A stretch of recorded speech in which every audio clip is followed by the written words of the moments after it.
Hey, book besties. Welcome to More Than a Book Club podcast. I'm your host, Leyna. And I'm your other host, LJ. And today is our Literary Lately episode a little bit early. So I think we can also state this as we're going into this. We were supposed to be talking about Fishbone Cinderella today. Yes. And then doing Literary Lately next time. But I think both of us, we were reading it and then also taking notes for our Patreon and Etsy shop for our reading guide. Yes. And we have discovered that we hate making reading guides. We do. So, I mean, we love certain parts of it, but it became more like homework. And I was reading so slow. And the book Fishbone Cinderella is really good. And I wanted to just read through it, but I couldn't because I was having to take such detailed notes, and it kind of ruined it. So we decided not to do Patreon and Etsy anymore. So thank you for those of you who have supported us through Patreon and Etsy.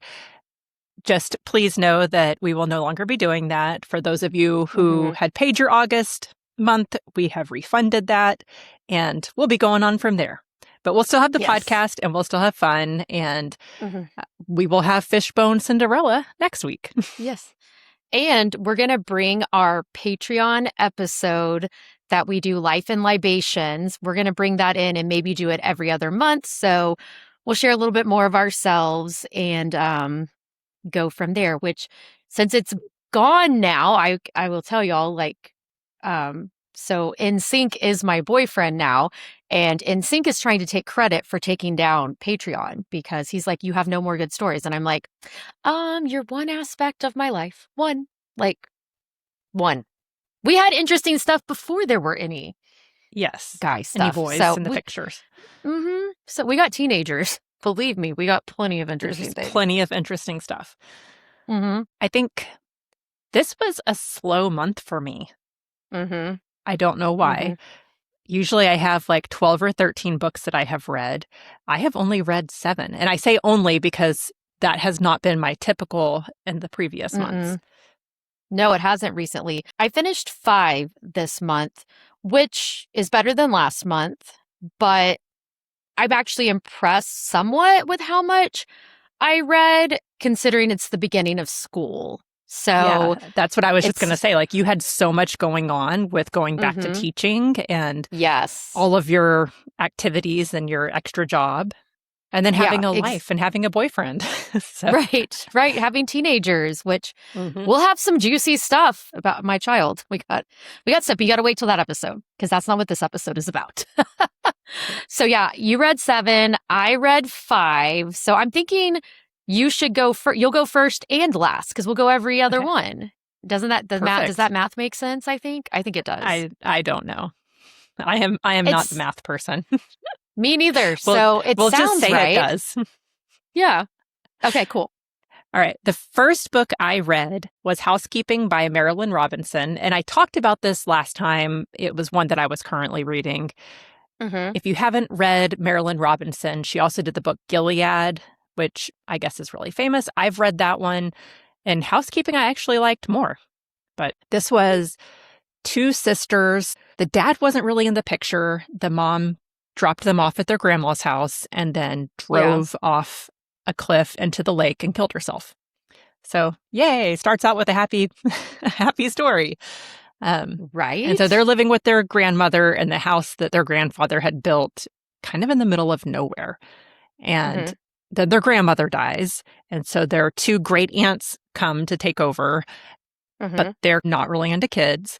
And so their other aunt, their mother's sister, comes, and she is kind of a loner. She has been riding the rails, kind of living this hobo lifestyle. And so she comes in and takes over, and then it's kind of the story of what happens when you're not neglected, but someone who doesn't know how to parent and is very eccentric comes in and takes over the parenting. She just doesn't know what to do. They stopped going to school, and she's like, okay. She writes notes for them, and it was a good book. I won't say it was a favorite, but it was a good book. It's good. Yeah. How many stars did you give it? Oh, I don't even know. I actually, that one, I did not give it any stars because I Oh. went to book club because that was for Neighbor Books Book Club, their literary fiction club. And Mm-hmm. I was seriously like, I don't know how I feel about this. And every time I Yeah. go to book club, I come in with a certain thought in my head about a book, and then we start talking about it and sharing opinions. And I'm like, oh, that's right. So there were several things that I did not catch with this book that after we talked about it in book club, I was like, okay, that sounds way different than what my assumption was. So I think I would give it like Mm-hmm. 4 stars just Okay. because it's written so nicely. But Yeah. that's kind of Oh, where very where cool. I was. What was your first book? Okay, mine is one that most people aren't going to read, but that's okay. The Keys to Planning for Learning, and which is it has a subtitle too: Effective Curriculum, Unit, and Lesson Design. And it's specifically for world language teachers. It's written by some ACTFL authors, which I am not going to try to remember what ACTFL stands for, but basically it's our National World Language Association. This is the quote from Goodreads. An effective curriculum must bring all required elements together, creating an articulated scope and sequence that allows learners to advance to the highest possible levels of proficiency given the type of program. The documents need to be written in a format that is easily understood and accessible to teachers. Enduring understandings often offer a starting point for curriculum development. And so it is a guide to help teachers. Mhm. I think they wrote another one that I've read before. It looks the same but different color. I gave this one 4 stars because there are a lot of great things in this book, and there are some lesson plans ideas, but they're, in my opinion, from experience, their lesson plan ideas kind of don't allow much processing before production, which you might be like, what's the difference? Well, processing is where they're trying to figure out, they're maybe working not alone or they're using resources, whereas production essentially is when they don't need resources or what they give us from their own head, which really it's not true proficiency necessarily. It's more performance because it's stuff you've been quote unquote rehearsing in different situations and different contexts in the classroom. But I feel like, I mean, it is a very thin book. And so they Mhm. probably were limited in what they could include. But I felt like it was in some ways too simplified based on other similar research and books that I have read. So I think it's good for someone starting out, or maybe they don't have a curriculum and they're like, I'm starting from scratch. What do I do? But, or they've never done curriculum development. I think it would be a good resource. As for me, having been fortunate to participate in curriculum writing in the previous district that I worked for, I had access to so many similar resources, which I think the other one that I read was purchased for me by my previous district. And I think that because of my experience and because of the things that I've read, because I do try to keep up with research. For me, it was the reason I give it 5 stars is because I felt like it wasn't anything new, for me. Mhm. But I'm glad I read it nevertheless. So I can say, And this yes, if is you're starting out, go for it. and this is your 20th year of teaching Spanish? This is my 20th year of teaching Spanish. So So crazy. you are like the top dog when it comes to teaching Spanish. So you know a lot about curriculum and a lot about Hmm. just teaching in general. And like you Yes. said, you do your research. So, Hmm.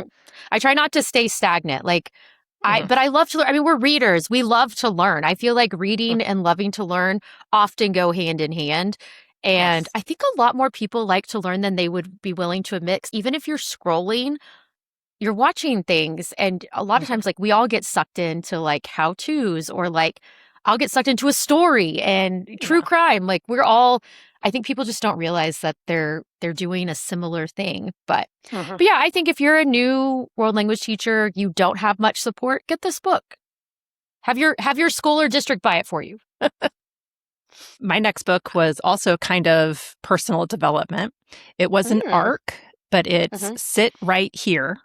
And write is like writing. Okay. Um, 6 mindfulness practices to help you write more and stress less. And this was by April Davila. So it is available for purchase now. The Okay. I have been so late on my arcs. I only read 2 arcs this month, and I probably have like What? 12. Yeah, I am way behind, but I'm going to read them all, and it's okay. It's going to be fine. Yeah. Mm-hmm. Um, but this book it was about writing, and it had some tips for writing. But I think the biggest part of it was talking about slowing down your mind, doing some meditation, and being able to focus more on your creativity. It talked about journaling. It gave specific mindfulness practices, like different meditations you could do. Mm-hmm. And it was more about being able to stop yourself from having negative thoughts about your writing and being able to focus on moving forward. So it's kind of what I needed because I was in the moment of being stuck with my writing, and I am in the editing process. So I feel like I need to read an Yay. editing book. But it was good to, even with editing, it's good for me to just have like, hey, let's think positive thoughts instead of negative. Let's take a moment to breathe before you start doing this. So all of that, and like releasing your stress before you start to Mm-hmm. write. So that was a big part of it. I did give it 4 stars. And I do think that if you're looking to tap into your creative side, not even just writing, I think this would be a book for you. Very cool. All right. My next one is one we both read, Sandwich. That's my next So, one too. So there you go. okay. So I won't say much about it, but we have a whole episode about Sandwich. I should be Yes. prepared to tell you what number it was, but it really is good if you're a millennial, maybe in your 40s, where you're maybe in perimenopause or menopause, and you're in that in between, you're in the Mhm. sandwich generation where your kids are getting older and you're dealing with that, and your parents are getting older, and it's just different things of everyone getting older. Mhm. So, yeah, really good. Gave it 5 stars. Your turn, Leyna. I am totally in love with multi-generational books that talk about family and a little bit of family dysfunction. And this book hit it head on. This was a very close Mhm. family, but there were some secrets that came out on all of the different levels between the kids, the parents, the grandparents. So Mhm. I loved it. I know we talked about it. It had some sensitive topics, but I It think did. it was really good. So um, my next one is also one that we've read together. And Woo. we also did a whole episode with it. This was When She Was Ours by Anna Nordberg. And we Mhm. did an interview with Anna and just love her book. It was such a good read, Dude, I very didn't put it poignant. on here. I read it So you too. read 6 books. Wait, but when did I even put it on my Goodreads? When did I read That's a it? reader fail, LJ. It really is. Oh my gosh. Keep That's talking. one of the things that I always say. I'm like, okay, when I was a runner, it was if I didn't use my Garmin, does it really count as a run? Because I can't show it, I can't prove it. And same thing with Goodreads and Storygraph. If it's not on Storygraph and Goodreads, did I really read it? So you'll have to go back and add that one in. I am, but I don't know when I read it. It's fine. It was I after think Sandwich. you finished it the day before we interviewed her I think so because too. you read like 50% the night before or something like that. Yes, I did. But it was so good, I can see how you did that because the story itself is about the mother has a terminal cancer diagnosis. One of the sisters is getting married, and then something happens at her wedding that kind of sets off this whole story and how the 2 daughters are dealing and grieving their mother's death. So they're dealing with their mother's death, they're grieving their mother's death, and how do you move on when one of the close family members in your life has died. So I gave that 5 stars. I really enjoyed it. I think everybody should go read it. Again, that was When She Was Ours by Anna Nordberg. Just such a Mm-hmm. really good book. It It left me with a was. good feeling, even though it Yeah. was like a book about heavy topics. But in the Yeah, it really end, was. it left me with a good feeling. So I like that. Okay. I figured out. I finished it on August 6th. So it's all good. We figured it out. I've now added it to Goodreads. I will be adding it to Storygraph as well. Yeah. But I do want to piggyback on everything that you said. I think what made this, it was such a good read because I think, again, too, like kind of being able to see both sides, which, like you said, we have a whole episode about it, but like where like we know our moms are going to die and then we have kids, and what if we die or we're sick or something? And so it's like, oh, so many feels. Yes. Lots of tears. Lots of tears. So, all right. Well, my next one is The Summer She Went Missing by Chelsea Ichaso. I don't know. So last summer, they searched for Audrey Covington. This summer, they'll search for the truth. Paige Redmond has always felt lucky to spend her summers in Clearwater Ridge with lazy days sunning at the waterfalls and nights partying at the sprawling houses of the rich families who vacation there. The Covingtons are one of these families, and beautiful, brilliant Audrey Covington is Paige's best friend. And last year, when Audrey's crushworthy brother Dylan finally started noticing Paige, she was sure it would be the best summer ever. Except Audrey didn't seem quite like herself. Then one night she didn't come home. Though Audrey wasn't the first girl to disappear in Clearwater Ridge, she left behind more lies than clues. Now, one summer later, her case has gone cold and nobody, least of all Paige, can make sense of what happened. When Paige stumbles across a secret hidden in Audrey's room, however, it changes everything she thought she knew about last summer. She and Dylan set out on their own investigation, discovering things even the police don't know about the people of Clearwater Ridge. But tracking down missing girls who might be beyond saving by now, means entering a world far darker than Paige has ever imagined. And if she isn't careful, she'll become the next girl to vanish. Now, I did figure out a couple of things, but it was a really fast read. I think I read this in one night. So, which I haven't done that really in a while, unless I was, like when I was, in a time crunch. But I really enjoyed it. It's a YA thriller. So if you need a YA thriller, it's on Kindle Unlimited. That was the other thing. I was like, I know Kindle Unlimited has so many good thrillers, either YA or adult thrillers. So I was like, I'm looking for a thriller. I'm looking for a quick read. Let's jump into Kindle Unlimited. In my opinion, a thriller is exactly what you read whenever you have a crazy life moment going on, because it takes your mind off of the craziness, the stress, but then it also, usually they're fast reads, they're page turners. You want to get through it to find out the next part.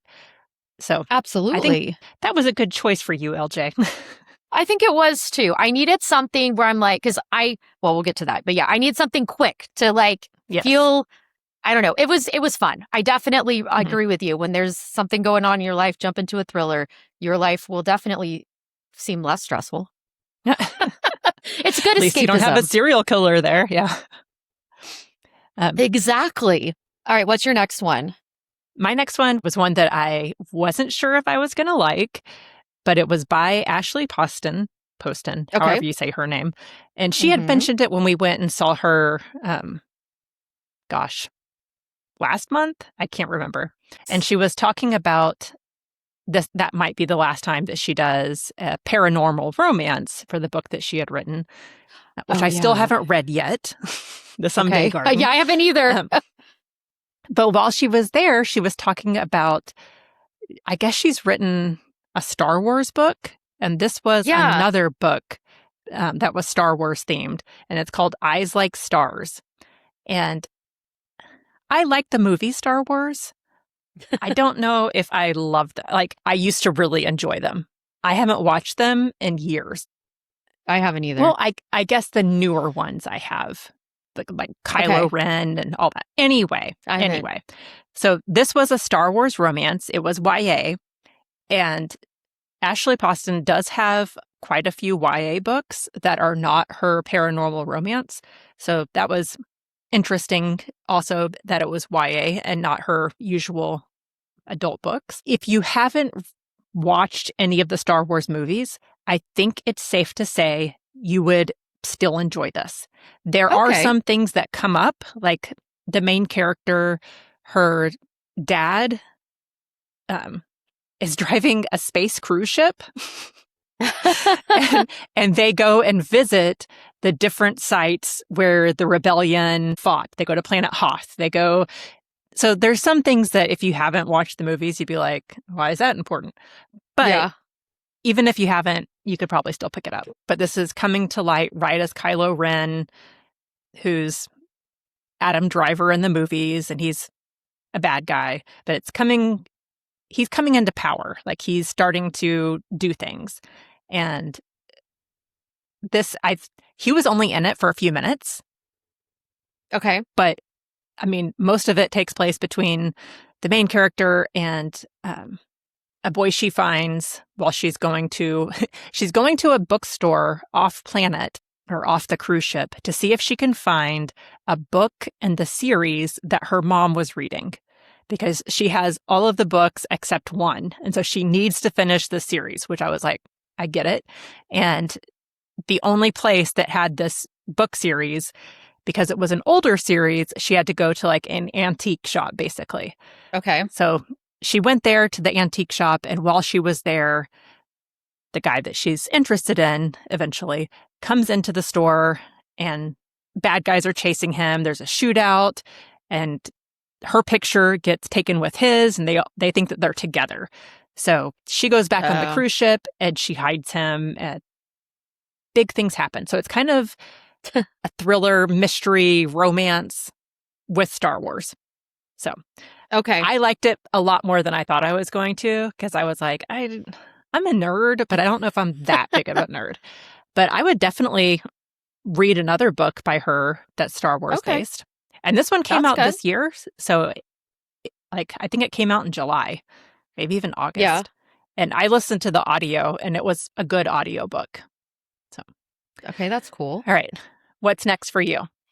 My next one, which I forgot to say, The Summer She Went Missing, I gave 3 stars. Okay. This next one is Last One Out, which is also on Kindle Unlimited. It's by Steph Nelson. So this chilling thriller unravels the dark secrets behind Chloe Webster's disappearance and her shocking return 25 years later as her cousin Frankie races to uncover a truth more terrifying than she could imagine.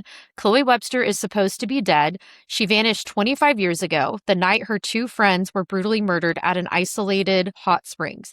At least that's what everyone believes. Everyone except her cousin Frankie, who never lost hope that Chloe was alive. When Chloe unexpectedly shows up at her own annual memorial event, Frankie is overjoyed, but this isn't the reunion she imagined. Chloe has no memory of that night in 1999 or her life before. Then Frankie starts getting cryptic messages that imply Chloe knows more than she's letting on. Frankie wants to trust her cousin, but even more, she wants answers to the questions that have plagued her for decades. But is the truth really worth uncovering at any cost? I gave this one 4 stars. I did figure a couple of things out. I think what I really liked about this one, though, is the main character was our age. Like, stuff happened, or no, not the main character. The one that went missing was our age. It was summer of 99, summer before her senior year, or maybe fall of 99. It was something like that. And then she goes missing, and now it's 25 years later. So, which I guess this was published last year. So that would have been us. It's hard to So, believe. anyway, Yeah. I know. But yeah, it was a very fast read. Another one where I could not put it down. And yeah, there were some really good twists too. I enjoyed it. There was some stuff where it's like, I feel like we're beating the dead horse, but I really enjoy it. Maybe I'm going to take it down to 3 stars. I don't know. I'm going to leave it. I'm nice. I'm going to leave it. But I did. I really enjoyed it. And if you need another Kindle Unlimited fast thriller, there we go. But There this you one go. was not, I mean, I would say it's not YA. Some of the way things are talked about would say it's not YA. Anyway. Yeah. What about you? My next one is Arrivals and Departures by Amanda Iyer Ward. And I went and saw her when she came to McKinney through the McKinney Library Foundation. She was really nice. I had read her book, The Jet Setters, which Arrivals and Departures is the same family just 10 years later. And they Yeah. were a mess in The Jet Setters. It's 2 sisters and a brother, and then the mom. Thing I didn't really like about this was that they were still a mess. Like Oh. at the end of Jet Setters, it felt like they were blossoming. They were coming to some realizations. And then it just feels like 10 years later, they're in an even worse spot. So you have this ending that leaves things on a high note, and then Mm-hmm. it just all comes crashing down. And you're like, all right, nothing in their life, like certain things did get better, but then other things got way worse. Yeah. So and then they still had, the mom has some problems being close to her children and communicating well with them and not putting them down. And maybe part of it is people don't change instantly, and maybe they want to Mm-hmm. change, but then they go back to who they really were. Mm-hmm. I don't know. It just didn't hit right with me. I gave it 3 stars. I don't I don't know how I feel about it. I don't know if I Yeah. would recommend it to people. The Jet Setters I really liked. Okay. I will say that. But Arrivals and Departures, I don't know. I don't know how I feel about it. And it is interesting because one of the sisters who had a horrible marriage in the first book and the second one, she's now divorced and living in Greece, of course, and she gets catfished. And Oh so no. that was an interesting part of the book because the author said that she had done a lot of research on this because what she wrote about is true, and it was really interesting, and people going through and just texting women and Ugh. finding one who responds back and then having all these prompts and everything. That part was really cool. I liked learning about it. I don't know if I needed all of the book to do that. So, Yeah. Yeah. That's fair. All right. I have one more. And this one I read because of a very sad event that happened this week. I'm talking about This Is Me, A Reckoning by Hayden Panettiere, who uh, passed away this past week. And we don't have all the details yet surrounding her death, but all the speculation that I see online kind of, even the stuff that people are like, well, no, which I'll get into, her book kind of, it could kind of be either theory that's going on. uh-huh. So here's what it says about it on Goodreads. Heroes in Nashville star Hayden Panettiere, which that's how she pronounces it. Apparently that's Oh, not the correct pronunciation, and her grandfather hated that she changed it to that pronunciation. And by the way, she's not French, she's Italian, and okay. the spelling was written down incorrectly, and they just rolled with it. So she reclaims her story in a remarkably candid memoir. Her career in entertainment began before she could talk, from her first gig as a Michelin baby to roles in cult classics like Remember the Titans and Raising Helen, as well as popular soap operas Guiding Light and One Life to Live. Hayden built an impressive resume by the time she entered middle school. Throughout the early 2000s, she starred in millennial favorites like Racing Stripes, Heroes, and Scream 4 and 6, and earned 2 Golden Globe nominations for her starring role of Juliet Barnes in Nashville. The squeaky clean face of Neutrogena, she was Hollywood's girl next door and subjected to all the fame, attention, and expectations that came with it. In an era of relentless paparazzi with an appetite for celebrity breakdowns, naysayers were certain this young starlet would crash and burn. Not to disappoint, she did. In this irreverent, intimate, and inspiring memoir, Hayden holds nothing back. What started as a fun job for a child took a decidedly darker turn as she came of age. She exposes the pressure and exploitations young stars face before they're old enough to know themselves, and how easy it is for them to lose control of their own narrative and ultimately their lives. There's more, but I think that covers it. So in this book, I'll be honest, I mean, maybe she didn't leave stuff out. I felt like we got, like, there's a gap before the end, because at the beginning it talks about how her brother died in 2023, I think, or Uh-huh. 2024. And so I think there's a gap. She leaves out some stuff or kind of summarizes at the end. But I think part of that was to show that she's more than what she was in the tabloids, and the tabloids Uh-huh. tore her apart for different things. But she's very honest. She talks about her struggles. She talks about how she signed over the rights to her daughter, to or custody to her ex-fiance, and she did that for her daughter rather than try to, he initiated it. And I remember hearing that, and it's like, oh, he's this bad guy, but not knowing all the details Uh-huh. surrounding it with all of her addiction stuff, which started as alcoholism. And I think that's something that was probably, from what it sounds like, that sounds like it was the worst thing that she dealt with. But it could have been others she didn't mention. But just reading it from her perspective and how she thought about fighting it. And then she realized what I want and what's best for my daughter are not the same thing, and how hard that must have been for her. And the fact that her ex lives in Europe and she lived here, it was hard for her. But she talks about her last boyfriend in there, and she had ended things completely, but then was offering him forgiveness because he had gone through a 12-step program and he had been abusive. Apparently, they were still on again, off again. And he was there. He's the one, I think, that called 911, or his brother, one of them. There's speculation that there was foul play, even though the initial things were saying there wasn't foul play. And I know people are like, it's probably an accidental overdose, which it probably is going to be that if they said there doesn't look like foul play. But now they've had police at his house and all this stuff. So now there's all this online speculation. And I could see it being either way. But anyway, we will see. But it was sad that both, like, that's like the end of the book. She's like, I didn't know that they were on again, off again, and we're still seeing each other until I saw stuff on Instagram this week. But for me as a Bravo fan, one of the most interesting things in here is that she brings up Diana Jenkins, who I did not know she was friends with. And Diana Jenkins was a one-season housewife who allegedly, all this is alleged, by the way. I don't want to get sued. Allegedly, people were saying that, I don't know, like she was licking her lips all the time, and people said that's a sign of someone that uses Coke, but I don't know. I also know now I want to lick my lips because I said it. I'm about to say, now I want to lick my lips, but I don't do Coke. Right. And then there was this thing about this coffee book thing with celebrity photos that she had on the show that the stars of the show kept bringing up.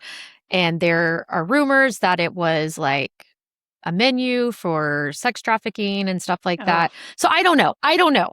Like, but she's in there and they were really good friends. And then there's someone, she did say she changed the name for some things. Well, then there's like this older friend that she talks about that she named Stella something. And I saw a reel today where it was saying it went with the first name of Diana Jenkins, allegedly. So anyway, people are conspiracy theorists are like, it was her, even though there's this person that is a fake name that basically brought her to some Hollywood star on a yacht and was like getting in bed with him. And nothing ended up happening. Like she ran out of the room, but still it's like, what, and other weird things, like an older male celebrity exposed himself to her at a party and was like, we should go. And like, she's like, no.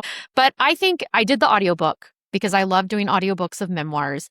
And I will say that in a lot of ways, like that was good, but it also made me really sad hearing her voice and knowing she just died. But it's short and I would recommend it if you have ever been a fan of Hayden Panettiere. So, and even if not. So, and that's my last book. I never saw the show Nashville, but I loved Heroes.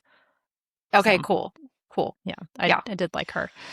Mm-hmm. My last book is The English Bookstore in Bologna. It looks like Bologna or Bologna, but I think it's whatever. It's by Boo Walker, and it was an arc. And I picked this arc because I'm going to Italy. This takes place in Italy, and it had some really good Italian food, and it talked about different drinks and things like that. So I was like, okay, I'm totally into this. And we had been talking about going to this city, and some of it that was mentioned in this book, I was like, I do want to go see that. So that's awesome. Fun. And then it's also about an English bookstore. Okay. And so the store owner and her shop girl are characters. And then there's another character who's psychologist, I'm not sure. But she has written a book, kind of an amalgamation of all of her clients. And the book takes Peggy Meh to Peggy Megawatt and kind of like how she can improve her life. That's cute. And the book does not do well. And so she escapes the U.S. and goes to Italy. She goes there because she had done a semester abroad and lived there for a little while. And she's there. She meets the bookstore owner and the shop girl. And the shop girl has read this book and is like, oh my gosh, this book was life-changing. Come to our bookstore, do a book signing, do events. And so she's like, okay, well, maybe I'll do this. There's another character who lives in the same building as the bookstore, and he is going through a breakup that Mm-hmm. he's like not who his girlfriend wanted him to be. And honestly, he seems like a lazy guy. And he goes down to the bookstore, and the shop keeper girl, she's like, you have to read this book. And so he creates this alter ego personality to help get his girlfriend back, which is probably not what he should do, but that's what he's trying to do. So that's one storyline. And then one of the other storylines is the author. She doesn't know it at the time, but her dad has retired from work and he has become suicidal. And he's just super depressed because he doesn't feel like he has a role in the world anymore. He hasn't been married for like 20-something years. They've divorced. And he's just feeling very lonely and out of touch. And so he goes to go see her in Italy because he's trying to reconnect with his daughter and basically not hurt himself.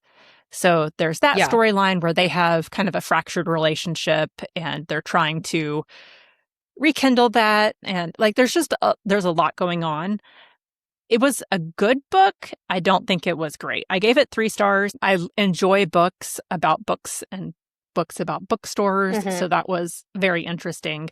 And then it was also, I thought, compelling to see an author who doesn't do well, because not every book is going to be a 5-star for everyone. And it kind of made me think about other authors that maybe I've given 2 stars to and what that must feel like to them whenever they're getting that. And I hate that because someone did put their hard work into it. And it just kind of made me think about that.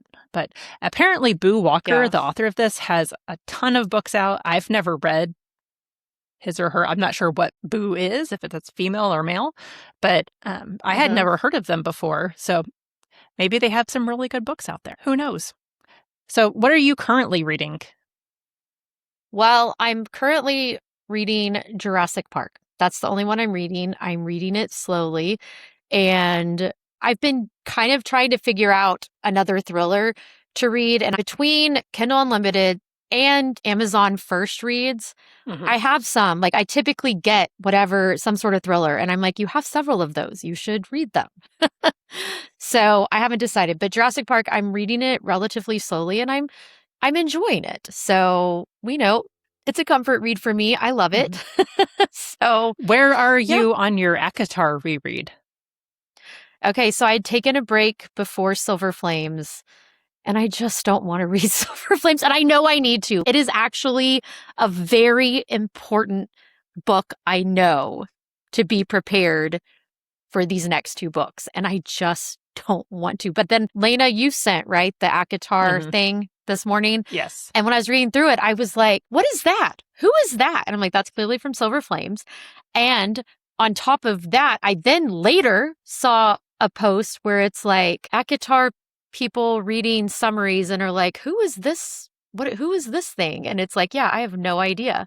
There are so many characters in those books, just so many characters. And then you're talking about kind of the multiverse between Crescent City and Throne of Glass. So there's even more characters. And I don't know. I've only read 2 books of ACOTAR, 3 books. Part of me wants to read this one coming out. I'll let you read it first and tell me if it ties in with the other series, because I would read it if it tied in with the other series. I would be shocked if it doesn't, simply because I feel like at the end of Crescent City that's where they were going next. Like, it made it like, oh, we're going back to ACOTAR, I think. But, I could be totally wrong, because the description doesn't really give that away on the blurb that they have online. So, but a little over 2 months, guys, a little over 2 months till I can get my hands on it. Silver Flames, the last book you have to read in that series before the new book comes out? Yes, but then I also want to reread Crescent City, but I might only reread the last book because, but I don't know. Knowing me, I'll probably be like, no, I got to reread all of them, but I'm running out of time. So we'll see. You got to listen to that audiobook on like 3 times speed. I know. I know. I'm telling myself, Silver Flames, you might need to do a combo. Do some reading at home, then switch to audio in the Uh-huh. car. I just don't like Nesta. I just can't stand Nesta. And From what it I was a have long heard, book. nobody likes Nesta. No. So I liked the other characters in it, but I'm like, I don't want to reread it. But I'm going to have to. Yeah. I've never reread that one. I've only read that one once, I think. So it'll be a Well, first. maybe it'll be different on the reread. You never know. Maybe I'll like it Because there's more. Because that has happened because like with Harry Potter, the Mhm. Half-Blood Prince, the first time I read it, when it came out, I was like, this is okay. This isn't what I was wanting. And then when I reread it the first time after that, I was like, wow, I actually have a lot more appreciation. And maybe I needed to finish the series Mhm. first to really get the full appreciation. But I would say, I mean, I always am like, it's one of my favorites. Yeah, of all 7, one's of my favorites. You know, it's fine. Which now I'm like, I kind of want to do a Harry Potter reread, but I don't want to talk about, I want to show my birthday gift, but I'm like, I kind of want to wait till Life and Libations because it's not Yes. exactly book. So, teaser. Anyway, what about you? What are you reading right now? I feel like you a while ago, whenever you were reading a lot of books at the same time. I'm currently reading Hmm. 5 books. And Okay. this is not something I normally do. I'm still reading Salt by Mark Kurlansky. That's the Hmm. book that was on Instagram Yes. and kind of became famous. Hmm. It's a good book. I never knew so much about salt and how much salt changed the world. So Yeah, that me is neither. really, really good read. I'm enjoying it, but it's kind of been on a back burner because I don't typically do nonfiction, and Hmm. I've just had other things that I needed to read. Hmm. Um, this month, I also decided to do 3 book clubs because why not? And Why not? that is our book club that we have, and then Hmm. the Neighbor Books Literary Fiction Book Club, and then Neighbor Books Hmm. also is doing a pop fiction. So I am reading for the literary fiction book What I Talk About When I Talk About Running by Haruki Murakami. And he typically does fiction books, which some of his fiction books have been on my TBR for like years. Okay. So I might go back and have to read some of them. But Hmm. he's also a runner. And so several people in that book club are runners as well. And the owner of Okay. the bookstore is running, I think it's his first marathon in December. So Hmm. we Okay. were talking about that and talking about running, and this book came up. And so that's what we're doing this month. And it's really good. If you're a runner or a former runner and you're thinking about running again, this is good because now I'm like, I want to go run. Yeah. The book that I'm reading for the Pop Fiction Book Club, I think you would really like. It's a thriller, and Ooh. it's by Ooh, what's it Lisa called? Jewell. It Could Okay. Have Been Her by Lisa Jewell. I'm Okay. 81% done with this, and I'm hoping that I can finish it today because I won't say that there's a ton of twists and turns, but things are not as they seem. And so as you're Okay. reading, you're like, oh, I have a different opinion about that now. So it's been Hmm. really good. I want to see how she finishes it. I've read several of her Yeah. books before. I couldn't name any off the top of my head, but I also felt like I liked those books. So there's Very that. cool. And then I'm reading Fishbone Cinderella by Elizabeth Lim. Hmm. And that is both an Hmm. arc for me and then the More Than a Book Club book that we are reading for August. It's actually really good. I need to start it. I haven't started it. I think you'll like it, and it's going pretty fast. So now that I'm not I think taking I was notes, dragging.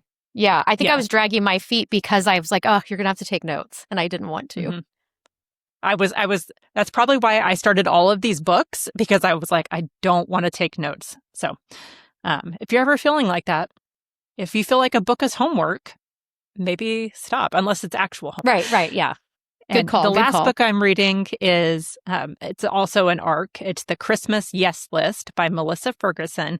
I'm only Ooh. 18% in, but so far the main character is like leaving her life behind in, I think it was Los Angeles, and moving back to her small town. And she read a book, and it was about um, being rejected as a people Hmm. pleaser. So looking for Okay. no's. And so she has this point system, I guess that was talked about in the book, of getting 10 rejections, and it's 10 points that you have to Okay. add up. But then you can lose points by people pleasing. So Okay. far she's trying to do ridiculous things to get people to say no. And then she met a guy who, instead of saying no to all of her ridiculous things, is saying yes. And she's not quite sure what to do with that. So that's where they are right now. It's a romance. It's a Christmas romance. So I'm sure that they'll end up happily ever after. But I kind of felt like I needed just like a palate cleanser and something sweet and different. And that's where that one is. Like I said, I only read 2 arcs this past month, and I'm reading 2 now. Talk about homework. I really feel like I'm behind, and it was stressing me out. And yeah. So I downloaded the books that I needed to, because most of mine are on Kindle for the downloads. Downloaded them, and I'm just picking the ones that sound good to me, because I was like, I can't do this where I'm trying to do it by a certain date. I will still complete them, but I don't want to feel any pressure. And not that I'm not a huge mood reader, but sometimes I just look at a book and I'm like, I don't feel like reading that now. And when it has a date assigned to it, that almost makes me not want to read it. So the thing that I've been trying to do is not to add more books to my ARC list, which is hard because there's some really good books out there. And I'm like, oh, I could get it for free, and all I have to do is talk about it. So I'm trying to not do that and not get carried away with it. So no, that makes sense. So but that's about all I got. I was trying to think if I did anything literary. Yeah, I guess the only thing that there's the indie bookstore crawl going on right now for the month of August in North Texas. And I've gone to 3 bookstores. My husband and I went, forgot Deep Ellum, I think it was. I don't know my downtown Dallas areas, but we went and had lunch at this really good place. And then we went to Blush Bookstore. Ooh. And then I don't remember the other ones. We went to Wild Detectives. And some of the bookstores had different things, like Wild Detectives. If you bought a book, you got a free drink. So I bought a book there, which my book that I bought there was a play on Go the F to Sleep, about toddlers not going to sleep. This is Go the F to College. So nice. That's cool. I got it so that whenever my son graduates, I can have it out on his little graduation table. I thought it was going to be funny. So that'll be cute. I love that. But I bought that, and then I got a free drink. And they have a bar there and a coffee bar. So I got a really yummy cocktail. And so that was fun.